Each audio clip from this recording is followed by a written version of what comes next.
hidup dengan ya adalah harta ya kan, tenar, bermusik, orang pada segan, nggak ada apa-apanya, karena hampa di dalamnya. Selalu minta kepada ibu, mah tolong doain mah, pokoknya doain Ricky ditunjukkan sama Allah kebenaran yang sebenar-benarnya, kan, kemudian diberikan ketenangan lahir batin, dan dijadikan anak yang soleh yang bisa doain mama setiap saat, doain bapak setiap saat. Lu minta tuh itu, minta ke ibu.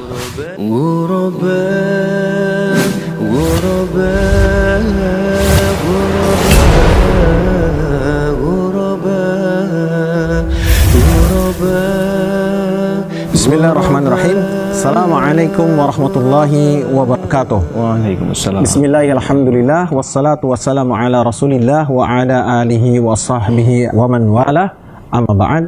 Sahabat muslim, hari ini alhamdulillah dengan segala kemurahan Allah dan pertolongan Allah, saya bertemu lagi kawan lama saya yang sudah lama dah, mungkin hitungannya belasan tahun, yaitu teman dahulu di sebuah posisi, di sebuah keadaan dalam perjalanan hidup manusia yang mungkin juga antum pernah mengalaminya. Dia adalah teman saya, namanya panggilannya apa sih Kang? Ricky ya? Tapi terkenalnya namanya Ricky Asbo. Nah, dia punya channel YouTube juga namanya Ricky Asbo. Dan silahkan lihat itu, Masya Allah. Beliau ini membuat nasyid-nasyid Islami yang ternyata itu sudah didengarkan dan disimak oleh jutaan orang, Masya Allah. Nah, karena saya melihat seperti itu, lalu kemudian Allah pertemukan lagi dengan saya dengan beliau. Kemudian saya merencanakan untuk mewawancarai beliau, bagaimana perjalanannya. Mudah-mudahan ini bisa menginspirasi sahabat muslim semua, bisa menginspirasi kita semua. Kita ambil banyak hikmah-hikmah yang mungkin beliau pernah jalani dalam kehidupan ini dan bisa menjadi contoh buat kita semua. Oke, Assalamualaikum warahmatullahi wabarakatuh. Waalaikumsalam warahmatullahi wabarakatuh. Kang Ricky Asbo. Oke. Gimana ya? Ini kan kita temenan dulu, ya kan? Dulu gue aja. sama-sama vokalis ini. Vokalis senior. Oke, sekarang kata lu dan gue itu kan mungkin tidak bermakna buruk ya. Supaya lebih nyaman kita terdengarnya, dan mungkin juga anak-anak muda yang menyimak yang suka menyimak antum dan juga pernah melihat video Ana dari musisi pensiun bisa mengambil ibronya, kemudian supaya kita lebih nyaman lah ngobrolnya ya. Oke, Kang Ricky. Oke, Ane mau nanya nih. Ngomong-ngomong, lu tuh kapan sih hijrahnya tuh, sejak kapan lu? Hijrah ya? Ya, hijrah artinya ya terserah mau dimaknai hijrah totalnya atau mulai ada percikan sesuatu lah, nilai-nilai spiritual tuh gimana lo bisa begini nih? Mulainya gimana? Iya, Bismillahirrahmanirrahim. Assalamualaikum warahmatullahi wabarakatuh. Waalaikumsalam warahmatullahi wabarakatuh. Alhamdulillah nih Ana sangat bersyukur sekali Allah bisa mempertemukan kembali nih sohib lama. Masya Allah, nih anak kagum sama beliau nih dulu tuh. Ini soalnya vokalis senior Ana dulu nih. Masya Allah. Ya. Sekian tahun ya ketemu, alhamdulillah nih ya, sama-sama berjenggot. Sama-sama nih. Nggak nyangka makanya ketemu, Masya Allah gitu ya. Dulu kita sama-sama begini. Ya. Ya, gimana tadi Kang? Jadi kembali ke sejak topik kapan tuh? Pembahasannya sejak kapan? Kalau bicara mengenai pendidikan agama, ini alhamdulillah Ana dapat bimbingan dari orang tua. Masya Allah, orang tua dulu sangat menekankan sekali gitu ya masalah agama, sehingga dalam perjalanan sejak bermusik tuh tahun 96 ya, 96, kemudian alhamdulillah masuk Sony tahun 2000, 2001 ya, 2001 lah, 19 tahun yang lalu berarti ya. Wah, Masya Allah.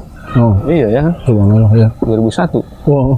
2001 itulah 19 tahun yang lalu lah. Ya. Masuk Sony Musik, alhamdulillah. Ya.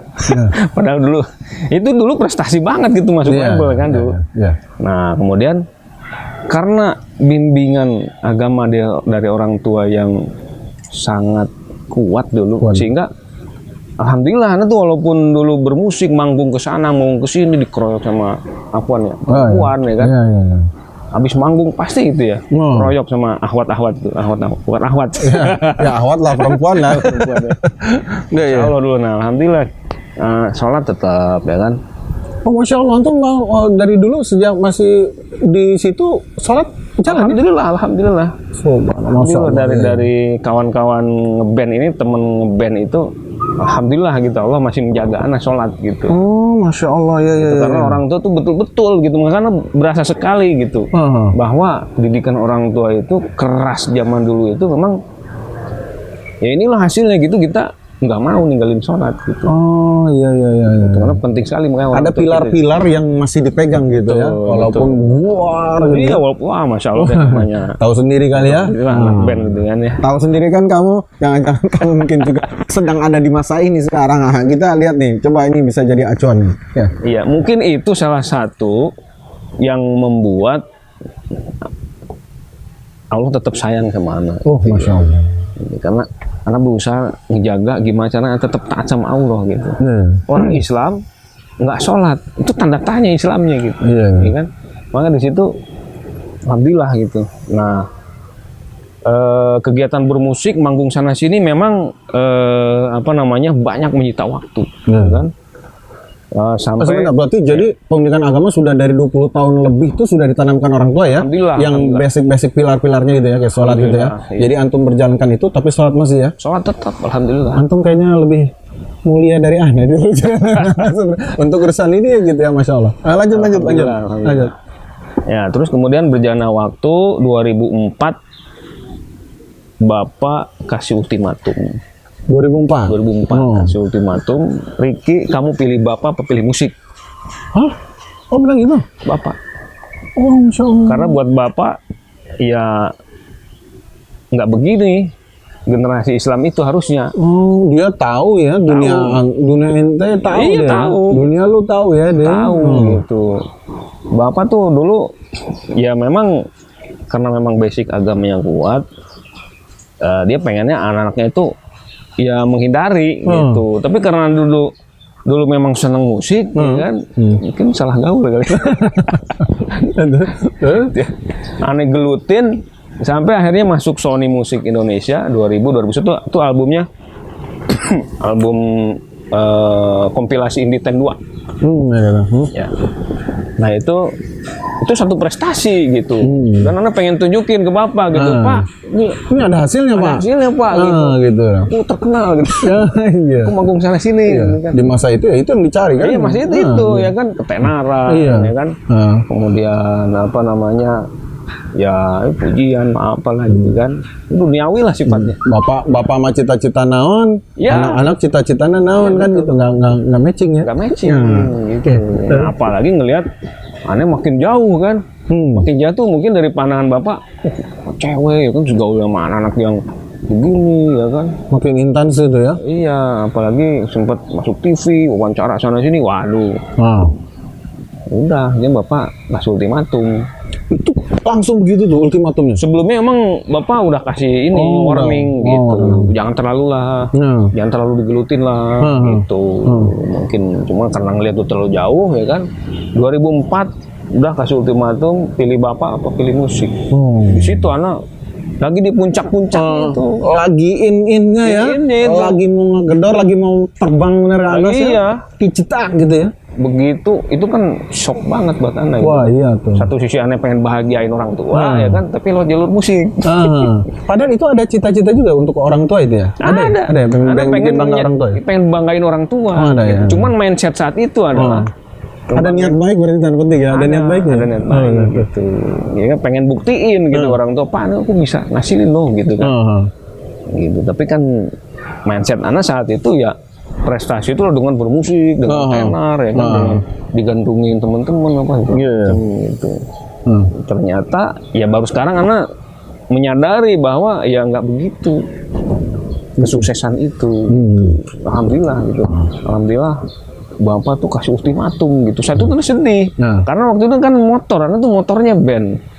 Oh iya, lagu-lagu yang anak ciptain ya kan, sebagian kecil, sebagian besar anak yang nyiptain. Aransemen juga gitu. Aransemen juga. Oh, motor grup ya. Motor yang ngasih nama band anak sendiri. Oh iya. Yang rekrut teman-teman anak juga. Antum juga? Iya. Ikut gitu. Alhamdulillah. Dan sebagian kawan juga ngerekrut kawannya juga gitu kan. Seperti itu. Nah, shock ketika di ultimatum seperti itu, ya kan, akhirnya bikin anak mikir keras gitu. Sebetulnya yang diinginkan orang tua apa, gitu kan? Pikir lagi, ya sudahlah, sementara anak ikut dulu dah orang tua, gitu kan? Antum, lu ikut pilih orang tua kan? Gitu? Orang tua aja dulu lah. Berarti saat itu tinggalin udah total udah. Bilang ke teman gimana? Teman, ya aneh dengan muka murung ya kan, dengan sedih, dengan keberatan, aneh ngomong ke teman-teman gitu. Ente datang ke teman-teman nih? Datang teman-teman. Iya. Terus ngomong. Gimana gitu? Ya bengong semua gitu kan. Ya bengong semua, walaupun memang sebelumnya mereka sendiri mungkin udah agak ngeliat juga kan bapak tuh gimana gitu. Oh, tapi udah ada ini ya. Udah tahu ya, ada pertama ya. Gitu. Cuman akhirnya waktu itu ya udah, mendingan jujur aja ya kan. Jujur, anak bukan nggak mau ninggalin band, bukan nggak mau berkontribusi lagi. Itu masalahnya. Luar biasa ya. Lu tuh ternyata anak berbakti juga. Udah punya. Jadi nggak salah, orang tua didik anak tuh dari kecil itu ada kebaikan. Jadi nggak akan hilang. Dan ketika dikasih pilihan seperti ini, lu bisa pilih orang tua kan banyak. Nggak sedikit anak yang kemudian pilih, bye-bye orang tuaku kan gitu. Aku kesini nih kan. Betul sekali itu. Itu pilih orang tua. Ngomong sama teman-teman dengan berat hati, dengan sedih ya, perjuangan selama, bayangin dari tahun 96 sampai 2004, berapa tahun tuh? Ya. 9 tahunan.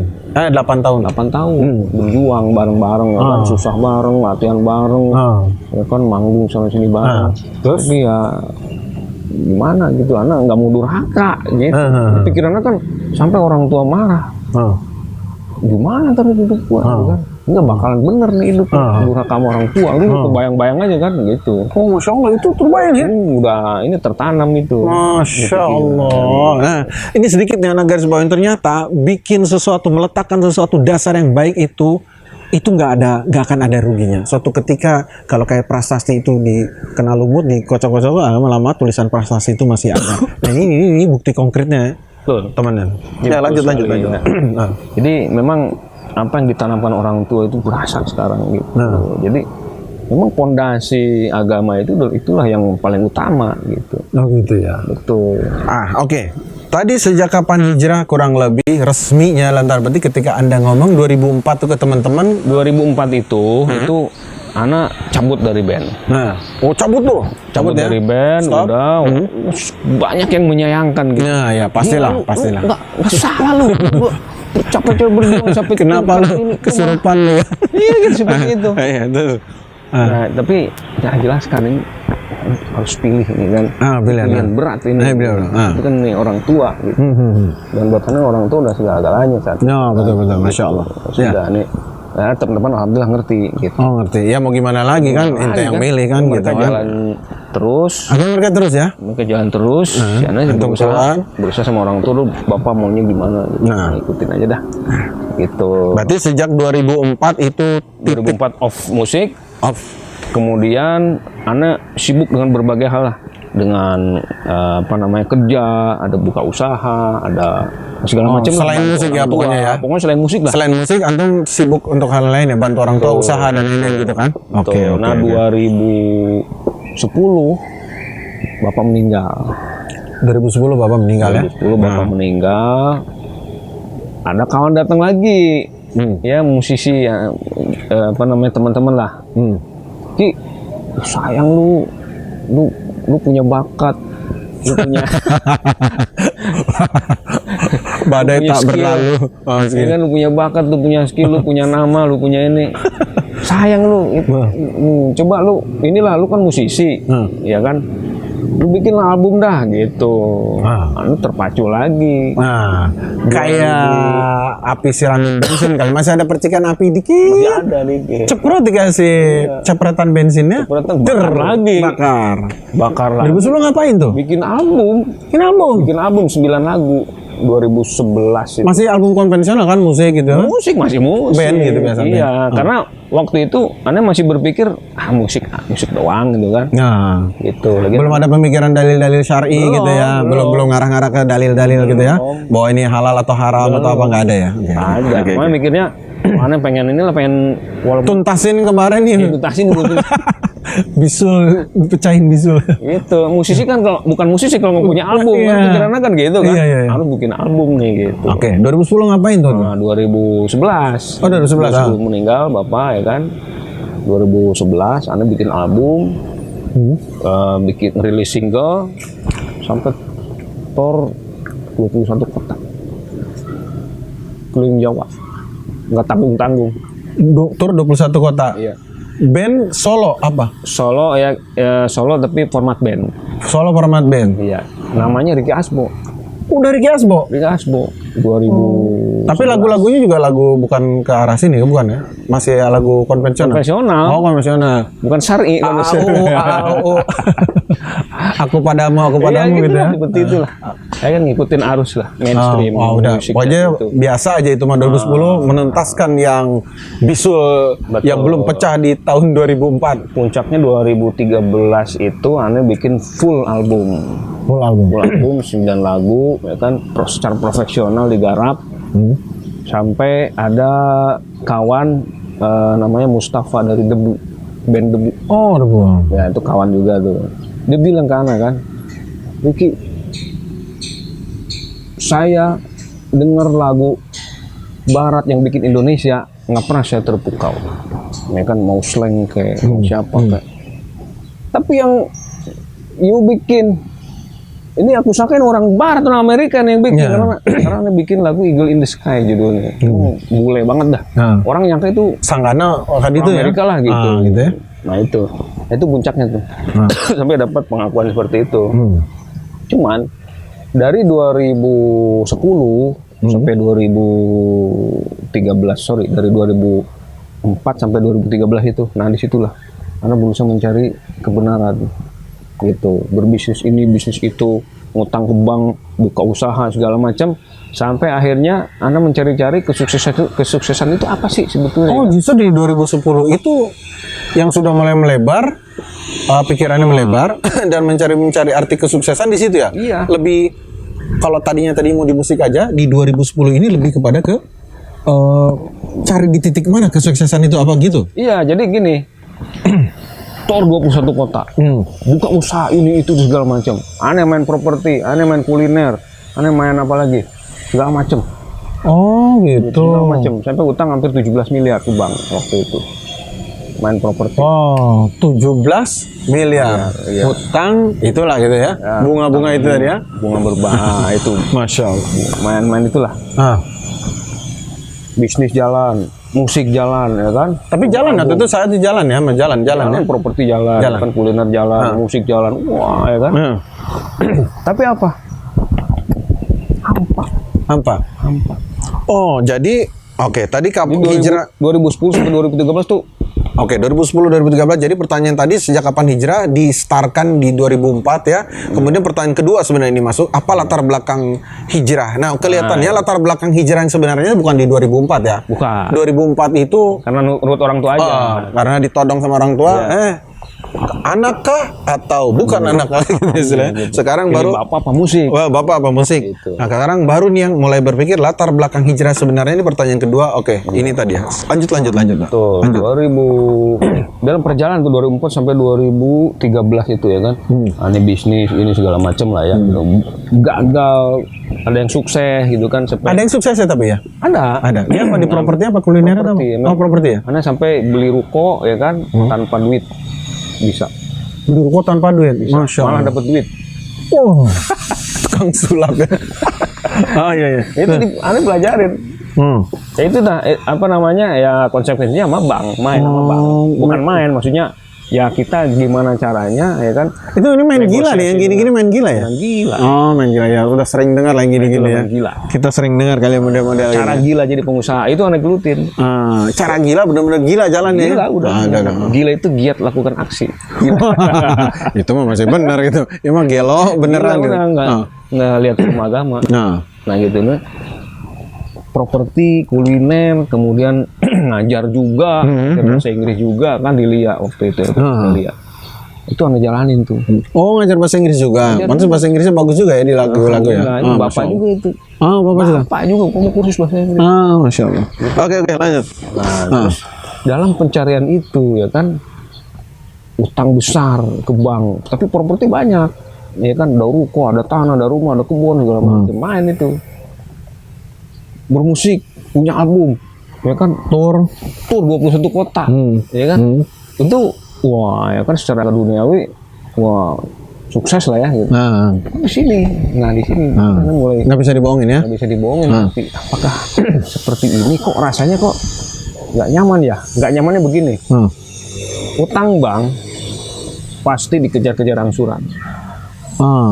Karena tuh sebulan ngangsur sampai 200 juta. Sebulan. Karena juga ya kan. Kemudian keluarga punya anak sama istri. Nikah tahun berapa sih? Karena nikah tahun 2006. Oh 2006, oke. 2005. 2005 ya. 2005. Di tahun berpikir nih berapa anak udah? Gitu. Itu waktu itu anak kalau 2010 2013 2005 nikah, 2006 sampai 2010 anak ada 3 kalau nggak salah. 3. Ya. Di 2010 ini udah 3 berarti ya? 3. Pas masa-masa berpikir ini udah mulai matang tuh. Udah matang. Anak udah 3 ya berarti? 3. Oke, lanjut. Udah berpikir itu kan cari kesuksesan apa gitu. Nah, ternyata dalam perjalanan ya kan ternyata utang bank itu neraka. Walaupun terlihatnya surga. Dikejar bener ya, dikejar bener. Walaupun sebetulnya ya aset sama utang masih gedean aset. Oh, masih bisa aset ya? Masih nutup ya? Masih nutup semua kalau dijual semua. Tapi tiap bulan harus cari cash. Lelah itu ya? Iya. Pikirnya dunia terus, duit, cari duit. Kemudian musik bikin lagu ya kan terus segala macam. Jadi nggak ada nonstop itu ya? Ada. Itu alhamdulillah istri Anda sabar gitu. Itu masya Allah tuh. Dikasih lagi poin sama Allah ya. Iya, alhamdulillah gitu. Nah, itu. Istri juga alhamdulillah memang background juga bagus agamanya kan. Sabar dia. Selama anak tetap sholat ya kan, tetap mau ngaji, tetap bertahan dia. Walaupun kondisi ngaji sholat masih jalan ya selama ini ya? Masih, alhamdulillah. Masih mending ya. Tapi waktu sibuk dengan urusan usaha sama musik itu ya ngaji udah acak-acakan lah, udah kacau. Tapi sholat jalan ya? Alhamdulillah. Masih baca-baca Quran masih kali ya? Adalah. Ya disempet-sempetin. Sempet-sempetin ya? Bayangkan nggak sempet ya. Oh iya. Tapi nggak ada ini, nggak ada ruhnya. Jadi ya kan sampai usaha usaha bus pariwisata. Iya, usaha bus pariwisata punya 6 unit bus, big bus ya. Tapi nggak ada ketenangan batin. Anak jauh sama istri juga jauh. Ya kan? Oh gitu ya? Jauh. Sibuk urusan dunia. Ngejar dunia itu loh. Ngejar popularitas, ngejar duit. Ngejar urusan dunia deh, gitu. Nggak ada ketenangan batin, gitu. Sampai puncaknya itu 2013. Puncaknya, Ana ikut satu seminar ya kan. Di situ dibahas mengenai bisnis berkah tanpa riba. 2012 ini ada apa seminar? Mulai titik terang. Seminar apa tadi? Seminar tentang bisnis tanpa riba. Bisnis tanpa riba ya. Oh ya, mau nanya sedikit. Berarti sebenarnya waktu itu udah tahu riba tuh kenapa kan ya? Udah tahu kan waktu mengambil duit riba tuh? Sebetulnya tahu tapi nggak paham. Tahu nggak paham? Tahu tapi nggak jujur nih ya? Jujur. Jadi berarti gitu. belum pernah banget. Sini. Oh, tapi tahu haram ya. itu riba gitu. Ya. Tapi belum sampai yang ini bahaya gitu ya. Iya ya. Nantang perang Allah dan Rasulnya gitu. Ya. Sampai kayak gitu tuh belum. Sekedar ini mah ini doang gitu kan. Oke, sebenarnya akhirnya 2012 jeger total tinggalin dah riba. tinggalin riba, jualin. Aset Jadi jual-jualin. antum tuh langsung kayak kemarin 2004 putus jegret, ini pun jeglek juga. Jegrek juga udah jualin. Begitu ikut itu memang beberapa kali saya ikut seminarnya itu ya. Tapi maksudnya antum langsung das gitu